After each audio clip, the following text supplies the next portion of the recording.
বন্ধুসকল আপোনালোকে জানে যে এতিয়া ভোটাৰ সংশোধন বিল আহি আছে। ভোটাৰ সংশোধন হ'ব অসমত। তাৰ কাৰণে আপোনাক কিছুমান ডকুমেণ্টছ ইম্পৰ্টেণ্ট হ'ব। চবতকৈ ইম্পৰ্টেণ্ট হ'ব 2005 চনৰ ভোটাৰ লিষ্ট। আপুনি কেনেকৈ ডাউনলোড কৰিব তাৰ কাৰণে আপুনি লিংক টু PDF ই ৰ'ল আপুনি বা ভোটাৰ লিষ্ট PDF বুলি চাৰ্চ কৰিব। চাৰ্চ কৰাৰ পিছত আপোনাৰ লিংক টু PDF ই ৰ'ল আহিব। ইয়াত আপুনি ক্লিক কৰিব। ক্লিক কৰাৰ পিছত আপোনাৰ ওচৰত এনেকুৱা এখন সন্মুখত এনেকুৱা এখন পেজ খোল খাব। যদি আপুনি অসমৰ পৰা বিলং কৰে অসমত ক্লিক কৰিব।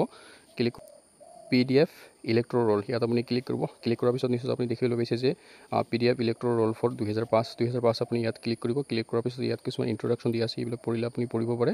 তেতিয়া আপুনি চিলেক্ট ডিষ্ট্ৰিক্টটো ইয়াত আপুনি চিলেক্ট কৰি ল'ব আৰু ইয়াত আমাৰ এছেম্বলি যিটো আছে এছেম্বলিটো ইয়াত আপুনি যিটো আপোনাৰ এছেম্বলি হয় এছেম্বলিটো আপুনি ইয়াত চিলেক্ট কৰিব লোৱাৰ পিছত ইয়াত আপুনি নিচত আহিব। নিচত আপুনি আপোনাৰ যিটো চেণ্টাৰৰ পৰা আপুনি ভোট দিয়ে এই ভোট চেণ্টাৰটো আপুনি ইয়াত দেখিব পাব। যদি PDF আপুনি যদি ক্লিক কৰে তেন্তে আপোনাৰ ভোটাৰ লিষ্টখন নিশ্চয় আপুনি দেখিবলৈ পাব।